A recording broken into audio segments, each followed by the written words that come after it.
Assalamualaikum warahmatullahi ta'ala wabarakatuh.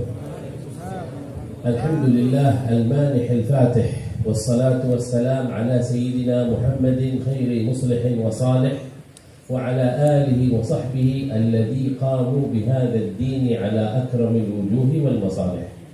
Segala puja dan puji syukur kehadirat Allah Subhanahu wa taala yang dimana baginda Nabi Muhammad sallallahu alaihi wasallam untuk segala kebaikan adalah kunci pembuka, untuk segala keindahan dunia maupun akhirat adalah kunci pembuka.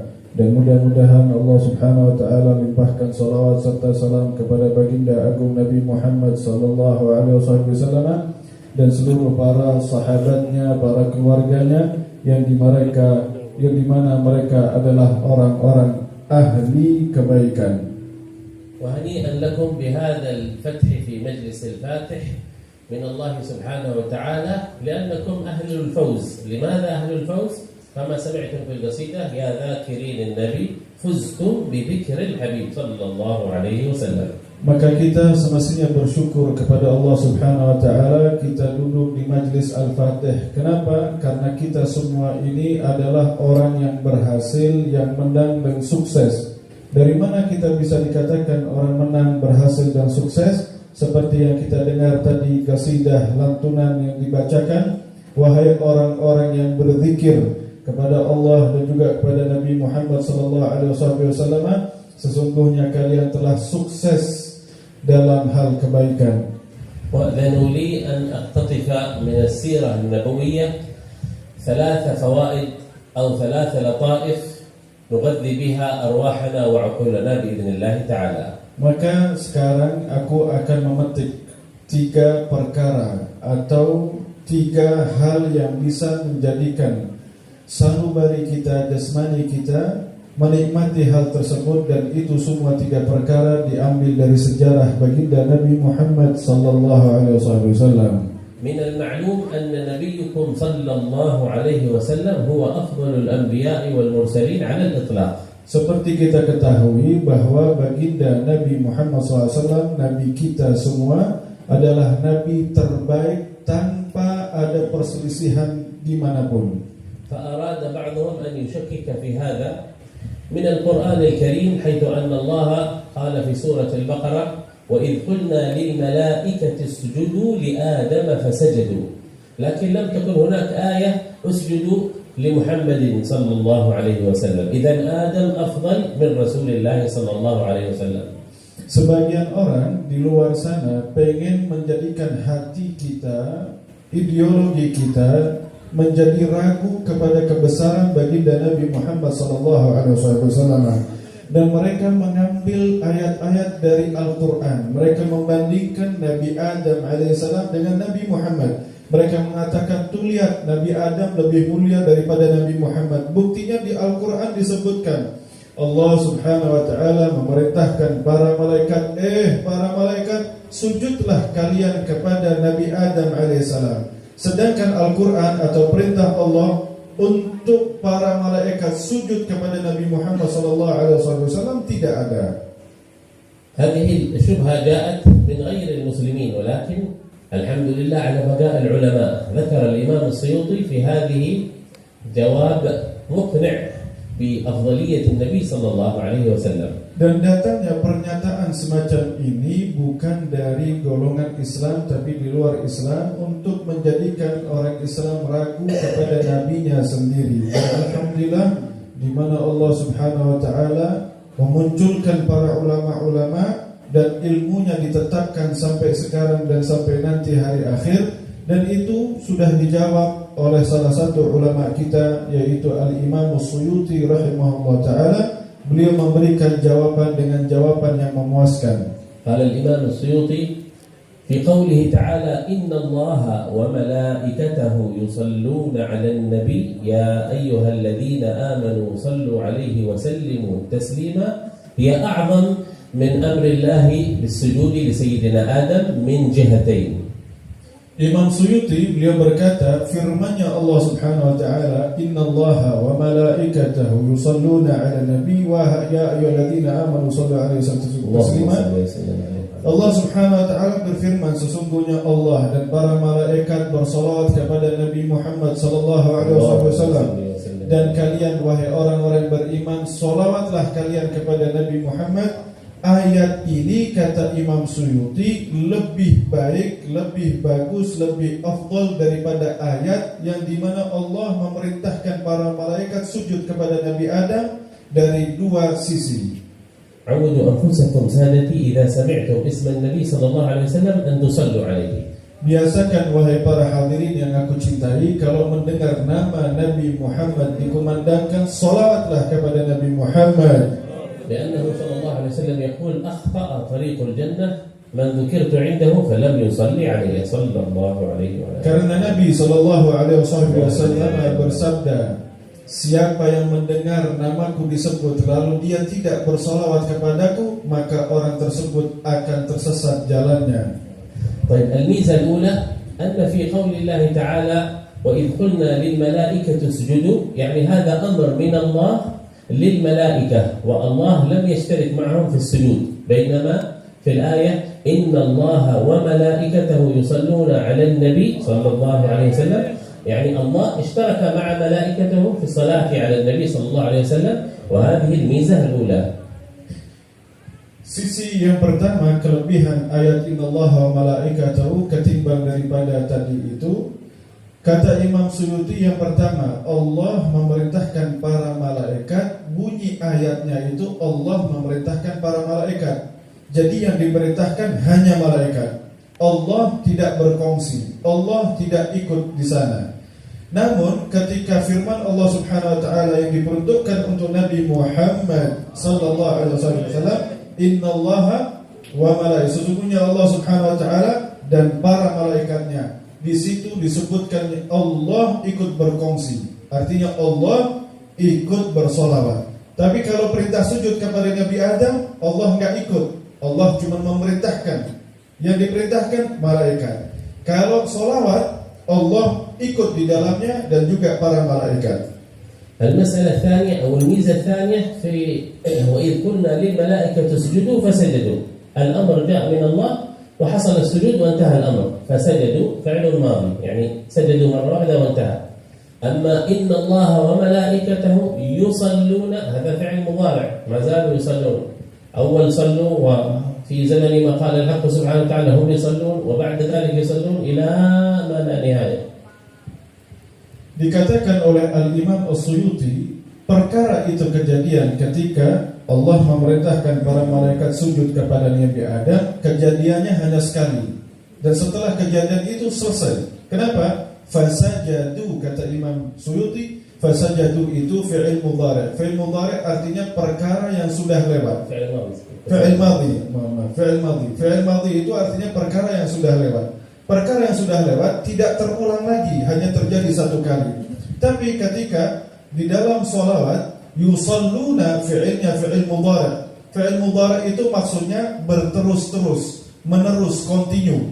Artinya ketika itu Allah Subhanahu wa taala bersolawat, setelahnya Allah bersolawat, setelahnya terus-menerus sampai hari kiamat. Begitu juga malaikat, begitu juga para orang-orang yang beriman.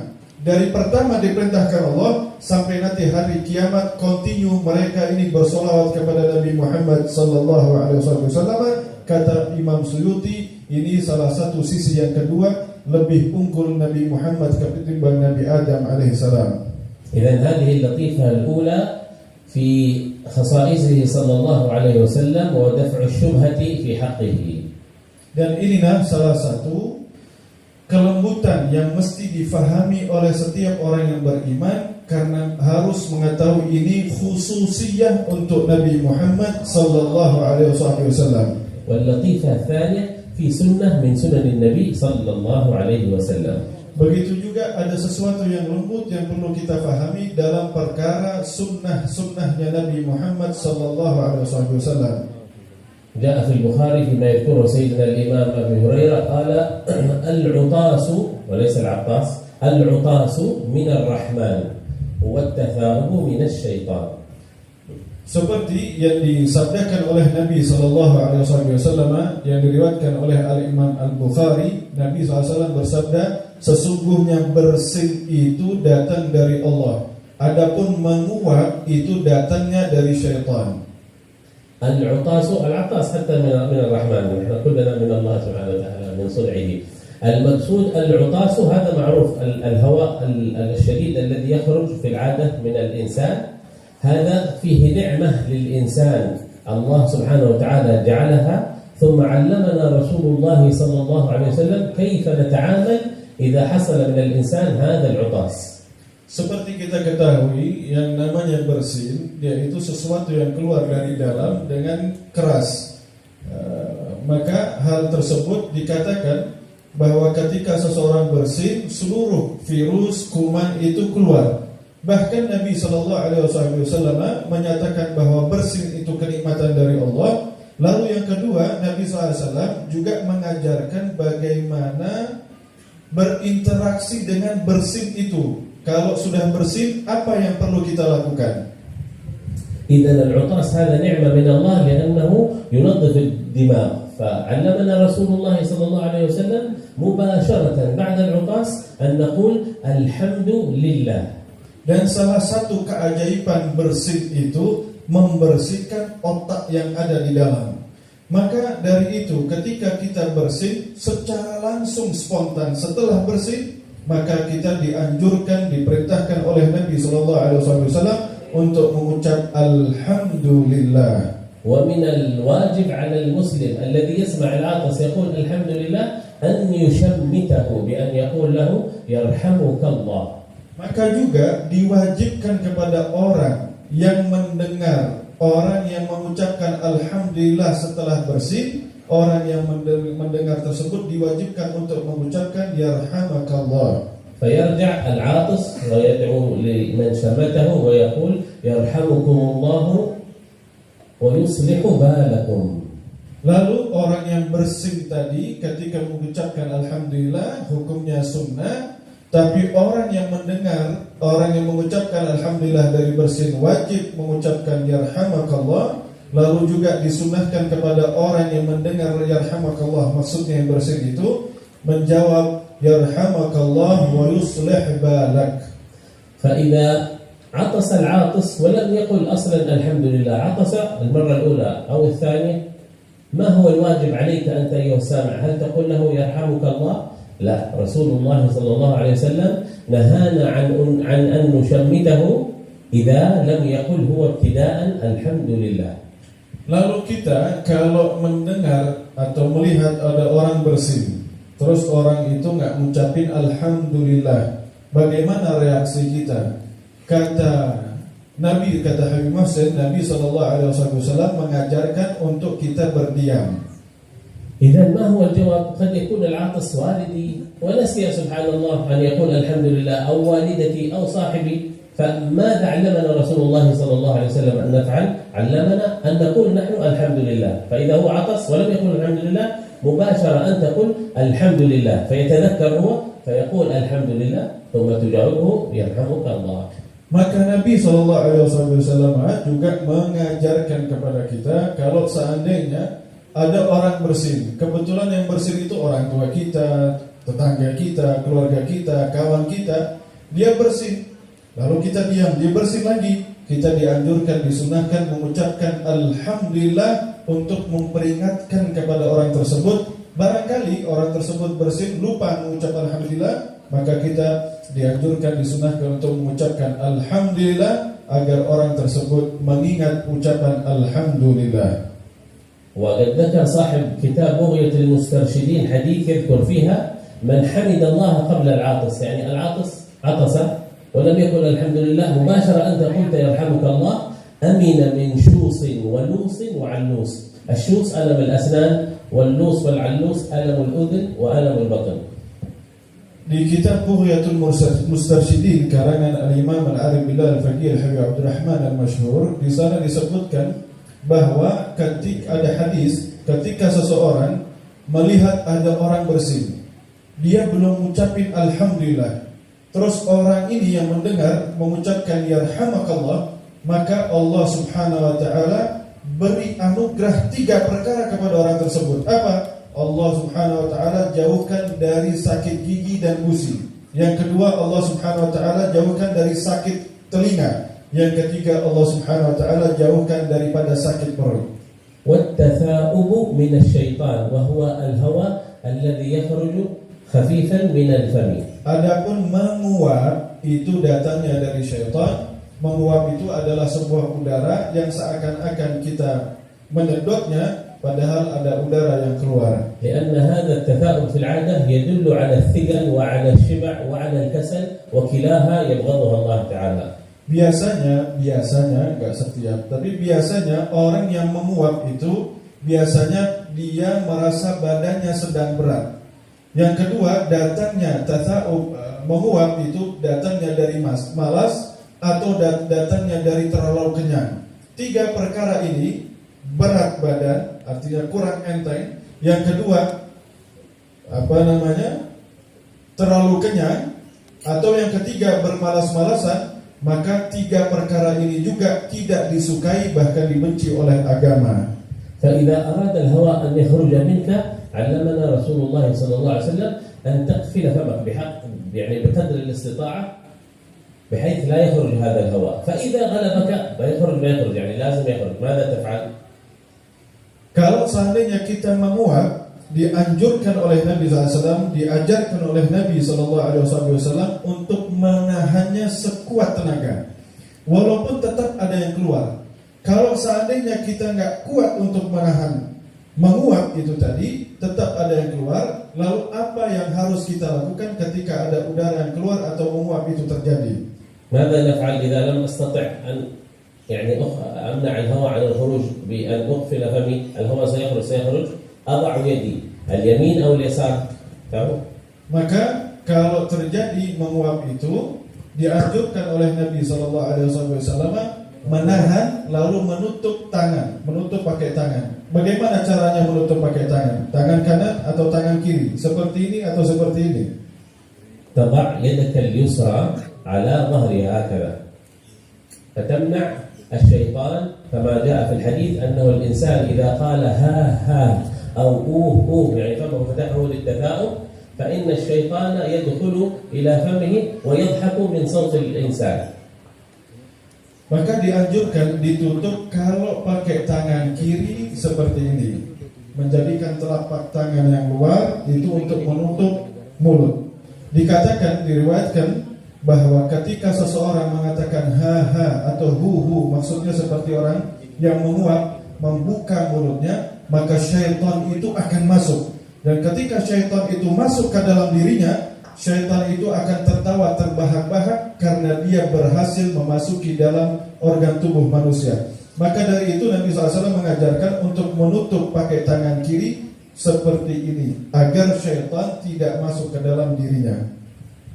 ثم اللطيفة الثالثة في ذكر معجزة من معجزاته صلى الله عليه وسلم. وهل تعلمون كم معجزة نبيكم كم عدد معجزاته صلى الله عليه وسلم؟ Maka yang ketiga, kelembutan yang perlu kita ketahui, ada satu pelajaran yang perlu kita ketahui. Yang ketiga itu tentang mukjizatnya Nabi SAW. Apakah kalian tahu berapa sih jumlah mukjizatnya Nabi keseluruhannya? قال العلماء ذكر الإمام النووي في مقدمة شرح مسلم أن من الأنبياء من له في حياته كلها 5 معجزات، منهم من له 9 معجزات، منهم من له 15 معجزة. إنما حبيبكم صلى الله عليه وسلم قد أحصوا من معجزاته ما زاد عن 1200 معجزة فصلى الله عليه وسلم. الإمام النووي beliau ada satu kitab mensyarahi hadis Sahih Muslim. Di pembukaannya, di mukaddimah itu, beliau menyatakan bahwa para nabi-nabi semasa hidup mereka ada yang mukjizatnya cuma 5, ada lagi yang cuma 9, ada lagi yang cuma 15. Adapun nabi kita, Nabi Muhammad sallallahu alaihi wasallam, semasa hidupnya dan terus menerus jumlahnya yang sudah dihitung oleh para ulama lebih dari 1200 mukjizat. وهذه المعجزات الأكثر من 1200 تنقسم إلى 3 أقسام. Mukjizat yang jumlahnya 1200 itu terbagi menjadi 3 bagian. القسم الأول مضى وانقضى مثل انشقاق القمر كما سمعنا من أخينا الداعية ومثل اتيان الشجر إليه صلى الله عليه وسلم وهي كثيرة لكنها حصلت في زمنه ثم انتهت. يعني قد حصلت وانتهى وقتها. Mukjizat yang pertama disebut mukjizat qada wa qadar, yaitu seperti terbelahnya bulan, itu semuanya mesti datangnya dari Allah Subhanahu wa taala lewat tetapi lewat tangan Nabi Muhammad SAW. Yang kedua, datangnya pohon kepada Nabi Muhammad SAW, dan itu terjadi di masa Nabi dan selesai sampai sekarang. فمثلا وكذلك خروج الماء من بين أصابعه صلى الله عليه وسلم كما سمعتم، هذه كذلك من المعجزات التي حصلت وانقضت، يعني لم تعد الآن موجودة، لا يستطيع أحد أن يراها الآن. Begitu juga air yang keluar dari jari jemari Nabi Muhammad SAW itu juga mukjizat yang terjadi di zaman lagi, tidak akan terulang lagi seperti yang telah kita dengar dari ceramahnya Ustaz Rizik. وهناك معجزة لم تكن أو لم تحصل بعد أخبر بها النبي صلى الله عليه وسلم أنها ستكون. Ada lagi mukjizat, terbagi itu mukjizat yang di masa Nabi belum terjadi tapi akan terjadi setelah wafatnya Nabi. Seperti yang telah disabdakan oleh Nabi SAW, atau Nabi sudah memberikan isyarat pengetahuan kepada kita akan terjadi perkara A, perkara B, dan itu semua sudah terjadi. خروج الشمس من مغربها وكثيرة هذه الأشياء التي أنبأ النبي أنها ستكون في آخر الزمان. Dan itu semua ada sebagian yang belum terjadi, seperti akan tenggelamnya matahari ataupun terbenamnya matahari atau terbitnya matahari dari berbalikan arah, atau hal-hal yang akan terjadi nanti di akhir zaman, di hari kiamat. Itu semua pasti akan terjadi karena itu semua telah disabdakan oleh Nabi Muhammad SAW. Nuzul Sayyidina Isa, khuruj ad-Dajjal wa ghairiha. Turunnya Nabi Isa alaihissalam, munculnya Dajjal dan seterusnya.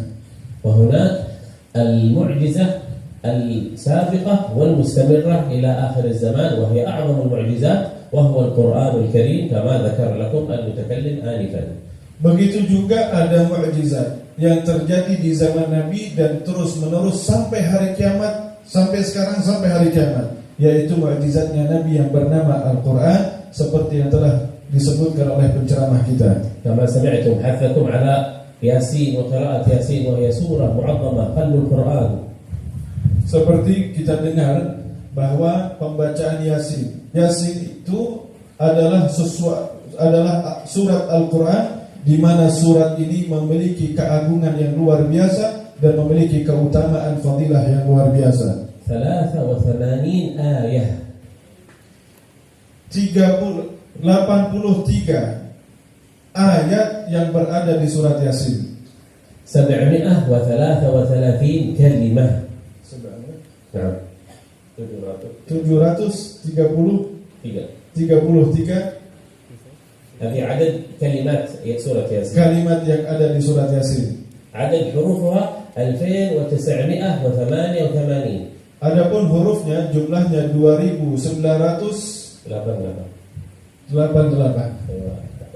هذه أجر عظيم في كل مرة في الصباح أو في المساء. الله يكرمنا وإياكم بالمواظبة على هذه السورة الكريمة. Itu kalau kita baca siang, malam, kita mendapatkan pahala sebanyak itu. Mudah-mudahan Allah Subhanahu wa taala memuliakan kita semua dapat mengamalkan membaca Al-Qur'an. والآن تخيلوا أنكم في كل أسبوع مجلسكم هذا الأسبوعي أو شهري، إذا كان في كل أسبوع تأخذون هكذا فائدة من سننه صلى الله عليه وسلم، فائدة من معجزاته صلى الله عليه وسلم، فائدة من رد الشبه التي ترد على الإسلام. ففي كل أسبوع هكذا 3 فوائد متنوعة، لا شك أنه لا يمر العام إلا وقد لديك حصيلة وحصانة من العلم يجعل قلبك منور متصل بالحبيب صلى الله عليه وسلم. Apabila kita jadikan 1 minggu sekali atau 1 bulan sekali minimal mempelajari sejarah Nabi sallallahu alaihi wasallam, dan juga mempelajari mukjizat-mukjizat Nabi Muhammad SAW, mempelajari khususiyah keagungan Nabi Muhammad SAW, dan juga mempelajari menghilangkan keraguan-keraguan kita kepada Nabi Muhammad SAW. Kalau itu dilakukan 1 minggu sekali, 1 bulan sekali, maka perjalanan ini tidak terasa kita sudah memiliki ilmu yang sangat banyak dan manfaat yang sangat besar. لما كنا في المدينة المنورة نقرأ عن سيد الحبيب زين بن إبراهيم بن سميت متع الله بطول حياته، والحبيب سالم بن عبد الله بن عمر الشاطري نفعنا الله بعلومه في الدارين. جميعهم إذا دعاهم أحد إلى منزله وهو صاحب مجلس يسأله ما هو المجلس، فإذا قال نحن نقرأ مثلا المولد في كل أسبوع، طيب وما غيره، وأسماء الله الحسنى ما شاء الله، وما هو راتب الإمام العطاس أو راتب الإمام الحداد، ما غيره. لماذا؟ هل في درس فقه أو لا؟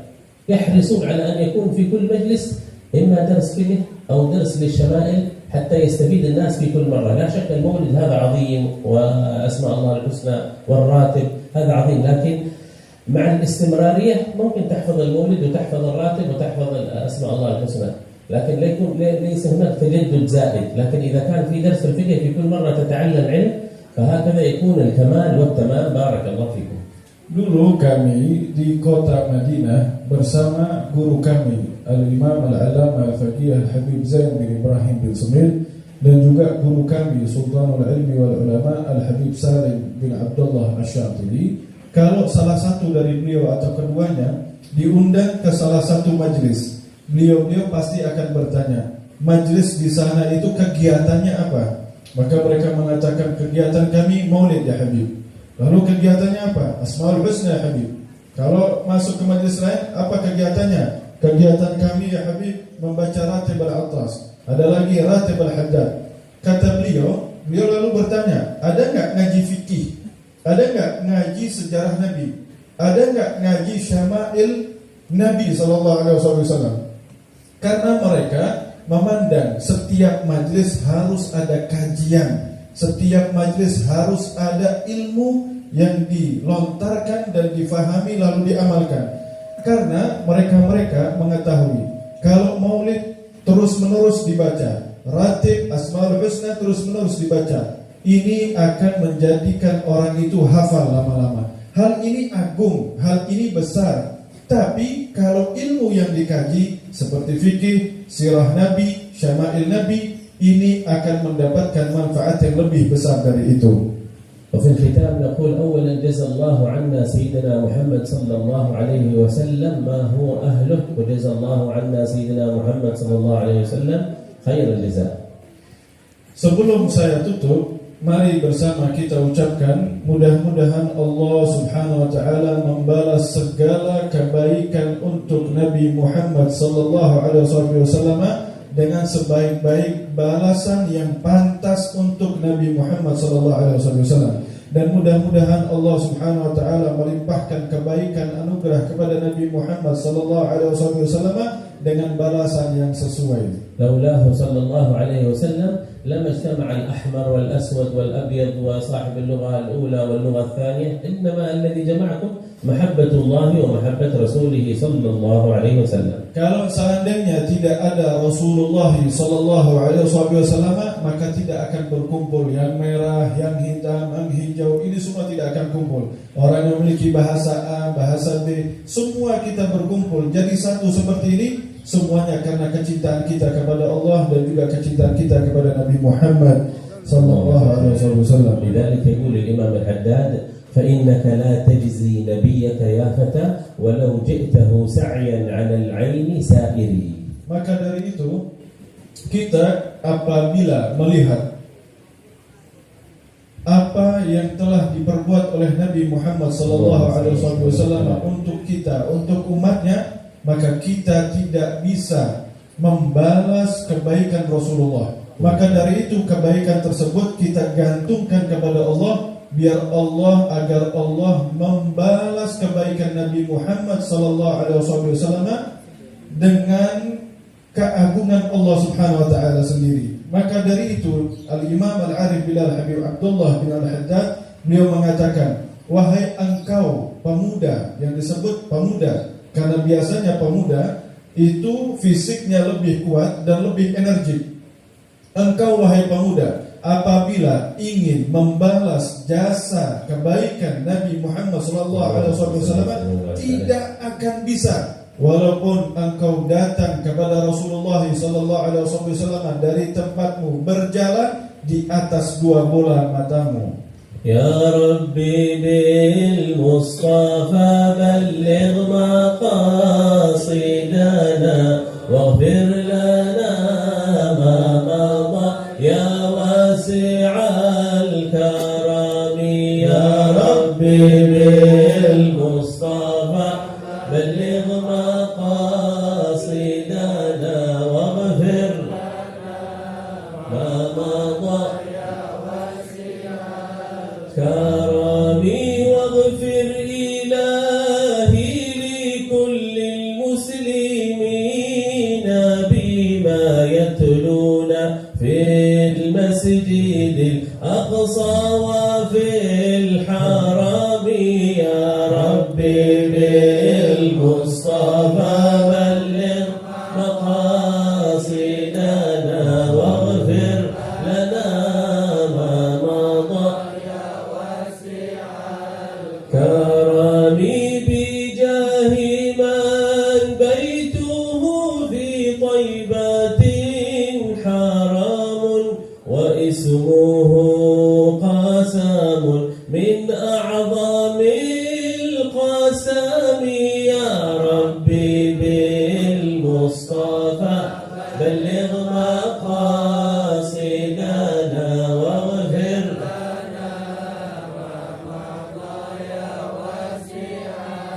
يا مولاي مولاي صل وسلم دائما أبدا على حبيبك خير الخلق كلهم. يا ربي بالمصطفى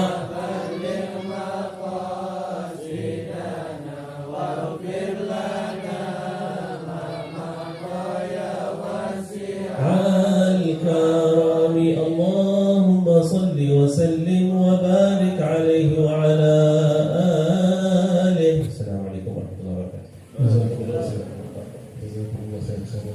Hadirin yang dimuliakan Allah, mari bersama sebelum ditutup majelis kita baca tahlil. Kita niatkan tahlil yang kita baca untuk seluruh guru-guru kita dan orang-orang tua kita. Mudah-mudahan tahlil kita yang kita baca diterima oleh Allah Subhanahu wa taala. Lalu yang kedua, nanti kita tutup majelis dengan doa takhtim.